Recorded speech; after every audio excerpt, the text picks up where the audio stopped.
오늘은 바람이 한적한 것이 다과 한입하기 좋은 날씨로구나.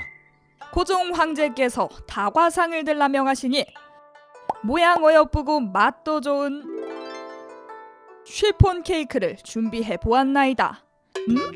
아니 이게 다 뭐람? 머리 위에 곱게 쓴 익선관과 황색 곤룡포 위에 찬 멋들어진 옥대, 그리고 이 차림과 한 화면에 있는 게 어색 그 자체인 이 와플과 까눌레는 정말로 조선 왕실에서 먹던 디저트입니다.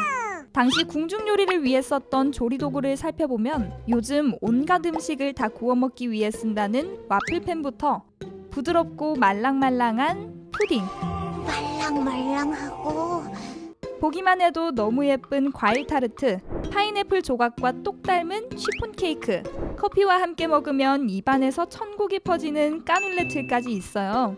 요 틀 하단에는 제작사의 마크가 새겨져 있는데 이래봬도 꽤나 멀리서 물 건너온 애들임을 알 수 있죠. 그래서 이것들을 어디서 누가 썼는고 하니 창덕궁에 있던 서양식 주방에서 무려 프랑스 요리사가 썼다지 뭐예요? 1876년 개항 이후 조선 왕실은 서구 문물과 문화를 적극적으로 받아들였는데 이때 좌식이었던 조선의 기존 주방과는 다른 입식 형태의 서양식 주방이 생겼어요. 주방 내부에는 음식을 가열하기 위한 오븐과 재료를 손질하기 위한 수도시설, 조리대도 두었죠. 이와 함께 프랑스에서 인류 요리사를 초빙해 각종 디저트뿐만 아니라 서양식 음식의 레시피를 전수받기도 했습니다. 물론 시간이 흐른 19세기 후반에는 훈련을 받은 조선인 견습생들이 요리사로 활동했다고 해요. 조선 왕실이 이렇게나 열심히 서양식 음식을 마련한 데에는 고종 황제가 워낙 양식을 좋아하고 커피를 즐겨 마시기도 했지만 사실 더 중요한 이유가 있습니다. 바로 서양식 연애인데요.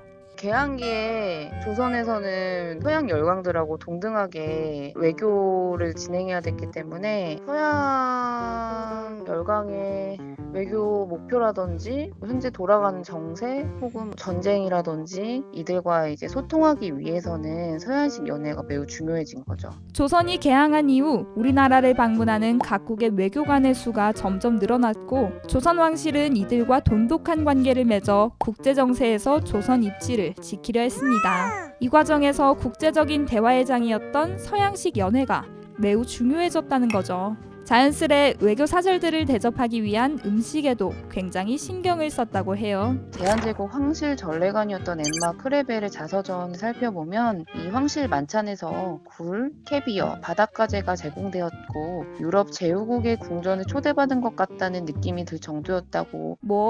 이러한 음식들이 마련돼 있었으니 평가가 좋을만하죠.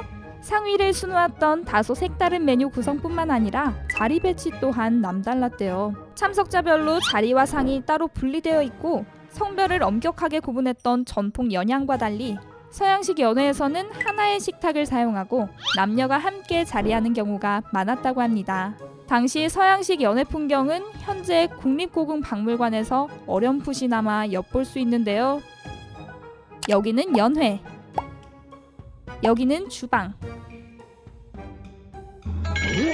최근이라고 해도 그리 어색하지 않을 이 풍경과 이제는 친숙하지만 그때는 서양 문물 그 자체였을 요 디저트를 보니 당시 혼란스러웠던 국제정세 속에서도 급변하는 시대 상황에 맞게 변화하고자 했던 조선 왕실의 노력이 물씬 느껴지네요. 맛있다. 마트, 아니 서양식 연회 다녀왔어요.